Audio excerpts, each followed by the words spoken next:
আজ যাব আমরা ঠাকুর আনতে। সো আমি এবার রেডি হয়ে আসি, আমি পরবো এই শাড়িটা আর এই ব্লাউজটা।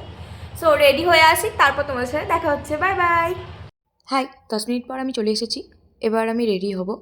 আমি এরকম ভিডিও পোস্ট করি না, প্রথমবার পোস্ট করছি, তাই কোনো জাজ করবে না।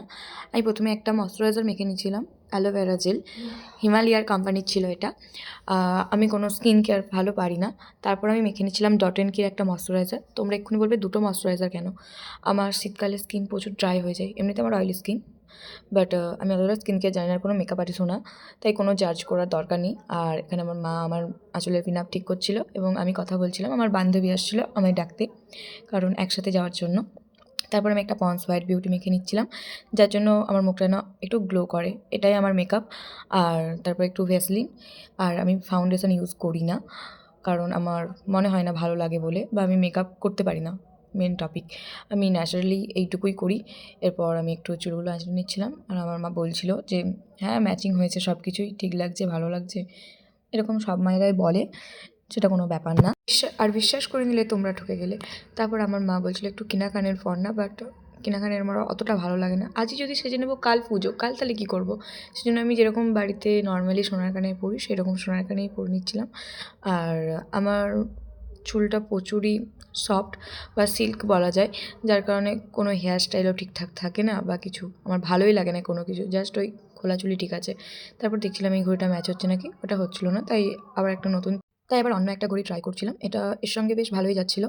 তারপর আমি একটু লিপস্টিক দিয়ে দিচ্ছিলাম। লিপস্টিক বলতে আমি কোনো ডার্ক লিপস্টিক দিই না, একটু লাইট ওয়ের মধ্যে দিই, খুব হালকা টাইপের, বেশি ভালো লাগে না আমার মনে হয়, ওই হালকা করে দিই, জাস্ট ওটাতেই মনে হয় একটু বেশি কিউট লাগে।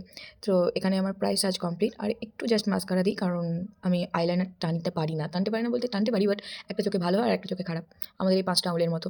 যাই হোক, আমি মেকআপে অতটা পারদর্শী না। তারপর ভাবছিলাম হেয়ারস্টাইল কী করবো। আমি বললাম না প্রথমেই, আমার চুল প্রচুর টাইপের সিল্কি, সেই কারণে কোনো হেয়ারস্টাইল আমার মাথায় হতে চায় না। সো যেমন আছি ভালো আছি, এই খোলা চুলি অনেক, কাল কি লুক দেবো তার নেই ঠিক। বাড়ির নিচের দিয়ে ঠাকুর যাচ্ছিলো, তাই আমি একটু দেখতে চলে গিয়েছিলাম। আর মেয়েরা শাড়ি পরলে, টিপ না পরলে বাঙালি মেয়েদেরকে একদমই মানায় না বলে আমি মনে করি, তাই আমিও একটা ছোট্ট দেখে কালো টিপ পরে নিচ্ছিলাম, যাতে আমার কারণ আর নজর লাগে। চলো এবার যাওয়া যাক। এবার আমি রেডি, এবং আমার সাথে আছে আমার অনেকজনই, এবং আবার একটা ঠাকুর দেখে নিলাম। আজ এই রাস্তায় শুধুই ঠাকুর দেখবো, আমি বুঝতেই পারছি। আর ওখানে কোনো কারণে একটা অ্যাক্সিডেন্ট হয়ে গেছিলো, সেটা দেখছিলাম। আমার সাথে ছিল আমার বান্ধবী, কাকিমারাও ছিল। তাদেরকে অনেকক্ষণ থেকে ডাকছিলাম ভিডিওতে আসার জন্য, বাট তারা আসছিল না, লজ্জা পাচ্ছিল। তারপর আরও একটা ঠাকুর দেখে নিলাম।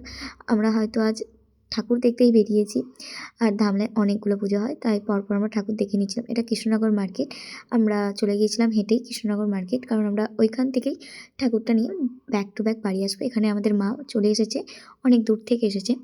আমরা অনেকক্ষণ অপেক্ষা করার পর মা ফাইনালি এসেছে। সো এবারে আমরা এনজয় করতে করতে বাড়ি যাব।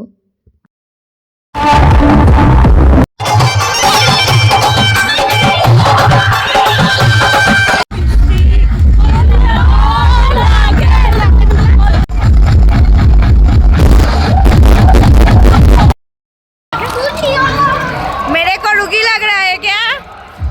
मैं हूँ भी। कैसे रहा? क्या আমি কিভাবে গেইলাম আর কিভাবে বাড়ি আসছি? সুন্দরী লাগছে, সুন্দরী। আমার बड़ा हरामी हो बेटा। পয়সা নাই গাইস, আমরা মোটা তো পয়সা না। কে বলেছে আমি লাইট? আমি আদেও নয়, এবার এরাই হচ্ছে সুন্দর। ঝিং ঝিং ঝিং। এটি না এত সুন্দর লাইটিং, বাপের কালে দেখিনি না। কোথায় চলে এলুম গো, ওরে বাপরে, স্বর্গে এলো, স্বর্গে। হায় বল কি করেছিল। এত সুন্দর মুখের ভাষা বলিনিস। হায়, সরস্বতী দেবী তার মুখ থেকে পালিয়ে যাবে। ও সে থাকাতে থাকবে, নাহলে পালিয়ে যাবে, আর কি করা যাবে। এটা জাস্ট একটু মজা ছিল, কেউ কিছু মাইন্ড করো না। তারপরে আমাদের মা পুরো আমাদের পুজো মণ্ডপের সামনেই চলে এসেছে। এখানে একটু অসুবিধা হয়েছিল মাকে ঢুকাতে, লাইটটার জন্য মায়ের মুকুট টেকে যাচ্ছিল, তাই ওখানে ওপেন করে আবার মাকে নিয়ে আসা হচ্ছিল। আর অনেকটা হার্ডওয়ার্ক করার পর ফাইনালি মা তার নিজের গন্তব্যস্থান মানে প্যান্ডেলে এসে পৌঁছেছে। সো ক্লাবের পক্ষ থেকে তোমরা সবাই এসো এবং আমাদের মাকে দর্শন করে যেও। Bye bye, good night.